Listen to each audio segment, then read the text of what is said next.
असतोमा सद्गमय तमसोमा ज्योतिर्गमय मृत्युर्मा मृतङ्गमय ओम शान्ति शान्ति शान्ति। धन्यवाद कार्यक्रम सञ्चालकज्यू। इतिहासकै अपूर्व संयोग यज्ञ अनुष्ठान महोत्सव श्री गण्डकीको टिमका सङ्कल्पकर्ताज्यू, सम्माननीय पूजनीय गुरुवर व्यक्तित्वहरू, मेरो शब्दरूपी प्रस्तुतिलाई विवेकरूपी तराजुले निष्पक्ष निर्णय गर्न बस्नुभएका निर्णायक मण्डलजीहरू, सातवटै प्रदेशबाट सफलता हात पार्न आउनुभएका प्रतिस्पर्धी मित्रहरू, साथै यहाँ उपस्थित सम्पूर्ण महानुभावहरू, सनातन संस्कृतिको अनुयायी, पर्वत जिल्ला मोदी गाउँपालिका साथ पशुपति माविमा अध्ययन छात्र म सुभाष पौडेलको तर्फबाट स्वीकार्नु सादर नमन। मानव सेवा फाउन्डेसनद्वारा सञ्चालन गरिएको यस राष्ट्रव्यापी वक्तृत्व कला प्रतियोगितामा सनातन संस्कृति, गण्डकीको टिम र हामी विद्यार्थीका बारेमा आफ्ना 2-4वटा शब्दहरू यहाँ प्रस्तुत गर्न पाउँदा आफूलाई धन्य महसुस गर्दै यो अवसर र स्थान दिनुहुने ज्ञात अज्ञात सम्पूर्णप्रति नतमस्तक छु। सभाध्यक्ष महोदय, हामी त्यो संस्कृतिका अनुयायी हौँ जुन संस्कृति यही दिन यति बजे सुरु भयो म भन्न सक्दिनँ, तर गर्वका साथ यति भन्न सक्छु यो सृष्टिको सुरुवातसँगै यहाँ रहेका हिमालयहरू चाहिँ स्थिर रहँदै पवित्रतम गण्डकी र कोशीसँगै प्रवाहित सनातन संस्कृतिका अनुयायी हौँ। संसारको अस्तित्वसँगै हरेकलाई सो अस्तित्वसँग परिचित गराउँदै हरेकलाई सम्मान गर्न सिकाउने उन्न सनातन संस्कृति जसले माटोको चन्दन लगाएर विश्व बन्धुत्वको ध्वजा फरफुर्याउन सिकायो, गण्डकीको एक बुँद पानी पिलाएर सो अस्तित्वको गीत गाउँदै माता पिता र गुरुजनसँग झुक्न सिकायो। अर्को महत्त्वपूर्ण कुरा, जीवनका 4 पुरुषार्थ धर्म अर्थ काम र मोक्षसम्मको मार्ग पहिचान गरायो। त्यही संस्कृतिमा रहेका हामीहरू एकअर्कालाई दुख्दा आँसु खसायौँ, अरूको संवेदनामा कहिल्यै ठेस पुर्याएनौँ र संसारलाई शान्तिको सन्देश दिइरह्यौँ। सगरमाथाको शिरबाट, बुद्धको आँखाबाट र हरेक सनातनीको हृदयबाट। दुःखको कुरा, हामी हाम्रो गीत गाइरह्यौँ, हाम्रै धुनमा नाचिरह्यौँ, तर थाहै पाएनछौँ हाम्रै नाचभित्र विखण्डन पस्यो, विधर्म पस्यो, हाम्रै भेषमा हामीलाई विखण्डित बनाउन खोजियो। पश्चिमा यादी स्वतन्त्रताको नाममा नाङ्गो नाच नाच्न घिल्लाङ्न छोड्यो, परिवार फुटायौँ, समाज टुरायौँ, मौलिकता बिर्स्यौँ, धर्म संस्कार संस्कृति छोड्यौँ। हाम्रो मौलिकता कतातिर गयो, मूलस्थली हो कता, भाषा भूषण भेष संस्कृति कला आदर्श शैली कता, जसमा छन् थलमा थला तल हुँदा थारू कसोरी भयो, जेठो वेद हिमाल हो सकलको कैलाश साक्षी जयो। योगी नरहरिनाथका यिनै पङ्क्तिहरू चाहिँ हामी नयताका नौताका भयौँ। समाजलाई थोरै नै मात्र भए पनि मर्यादित बनाऊ, मानिसलाई सामाजिक बनाऊ भन्ने हुटुटी लिएर गाउँ गाउँमा कोट्यम गर्दै आध्यात्मिक जागरणको उन्नयन गर्ने राष्ट्रगुरु नरहरिनाथलाई यहीँबाट सादर शब्द पुष्पाञ्जली अर्पण गर्दछु।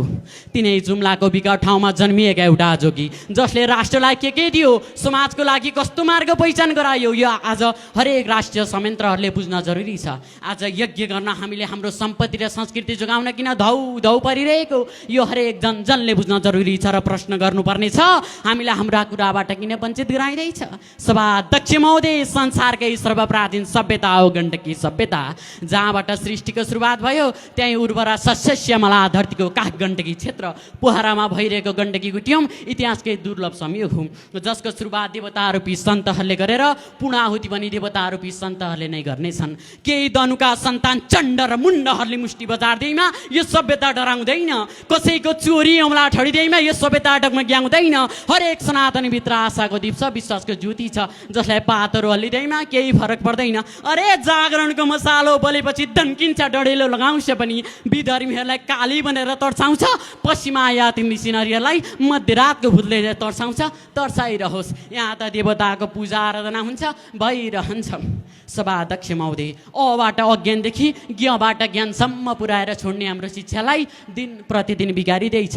एबाट एप्पलको लोभ देखाएर जेठबाट जेब्रा बनाएर साउदी अरबमा चर्न पठाइँदैछ। अब यसैलाई भन्नुपर्ने होला होइन सामान्य समाजको व्यवहारिक शिक्षा, तर हामी विद्यार्थी त्यति नबुझ्ने पनि भइसकेका छैनौँ। आफू बेचिने शिक्षा सिकाएर प्रतिगामी विचारका ठेली घोकाएर हाम्रो मस्तिष्क र विचार शून्य भइसक्यो। अब जे जसो गर्दा हुन्छ भने नसोच्नुहोस्, हामी यहीँको पानी पिएर हुर्किएका हौँ, हामीलाई थाहा छ यहाँको माटोको सुगन्ध र श्रमको मूल्य।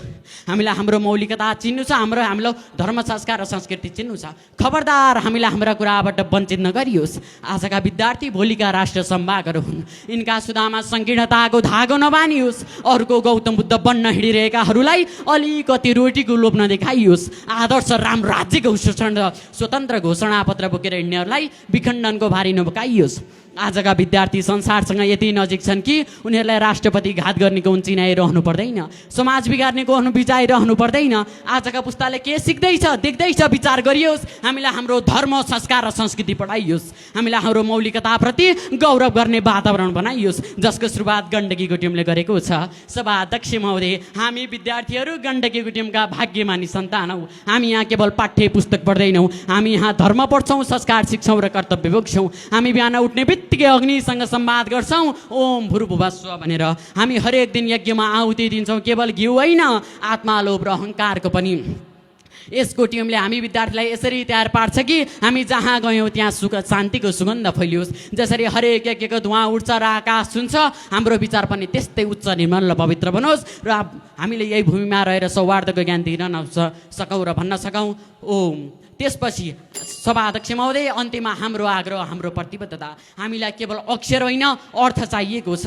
हामीलाई केवल करियर होइन चरित्र चाहिएको छ र त्यसो भए गण्डकीको टिमले दिइरहेको छ।